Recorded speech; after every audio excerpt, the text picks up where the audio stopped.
আসসালামু আলাইকুম। আমি মেহনাজ বরাবরের মতো নতুন একটা টপিক নিয়ে হাজির হয়েছি। আশা করি আপনাদের এই টপিকটা খুব পছন্দ হবে। বর্তমানে এই টপিকটা অনেক ট্রেন্ডে আছে, সেটা হলো 3-0 মানে 3 জিরোস। এটা একটা আসলে তত্ত্ব যেটা ডক্টর মোহাম্মদ ইউনূসের দ্বারা প্রবর্তিত। যে 3-0 বলতে কি কি বোঝায় দেওয়া আছে এখানে।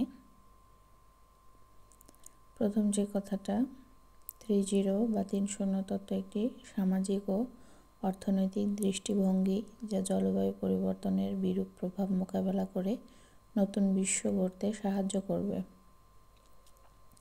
এই 3-0-র মধ্যে কি কি আছে দেখেন। প্রথমটা হচ্ছে 0 দারিদ্র্য, 0 পভার্টি, 2 বেকারত্ব, 0 আনএমপ্লয়মেন্ট, এবং 3 নম্বরটা হচ্ছে 0 নিট কার্বন নির্গমন, 0 নিট কার্বন ইমিশনস।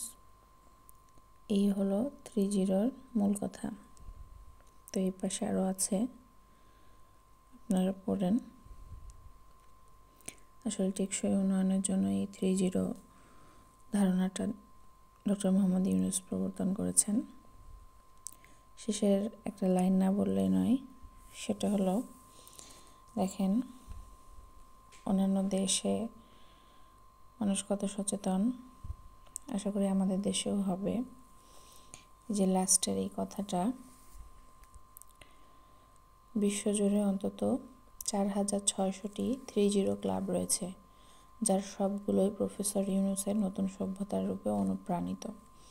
তাহলে বুঝতেই পারছেন এই 3-0টা আসলে সামনে অনেক বড় একটা ট্রেন্ড হতে চলেছে, এবং এটা সম্পর্কে আমাদের সবারই ক্লিয়ার ধারণা থাকলে আশা করা যায় 3-0টা আমরা অবশ্যই অর্জন করতে পারবো। কারণ এই যে এখানে একটা কথা বলা আছে,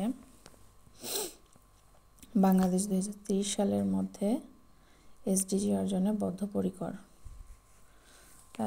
আসলে এটা তো আর সরকারের একার পক্ষে সম্ভব না। আমাদের সবারই সম্মিলিত প্রচেষ্টা থাকতে হবে এবং ক্লিয়ার ধারণা থাকতে হবে এই বিষয়ে। এবং বিভিন্ন চাকরির পরীক্ষাতেও এই বিষয় থেকে তথ্য আসতে পারে। আসলে এই বইটা, এখানে আবার একটা বই আছে, এই বইটার ভেতরে এই তত্ত্বটা আলোচনা করা আছে। এই যে 2017 সালে প্রকাশিত এ ওয়ার্ল্ড অফ 3 জিরোস নামক গ্রন্থে তিনি মানে ডক্টর মোহাম্মদ ইউনূস পৃথিবীর তৃতীয় বড় চ্যালেঞ্জ সমাধানের জন্য নতুন দৃষ্টিভঙ্গি তুলে ধরেন। এই হলো 3 জিরোস সম্পর্কে আপনাদেরকে বললাম, একটু বিস্তারিত পড়ে নিন, সামনে লাগতে পারে। ধন্যবাদ।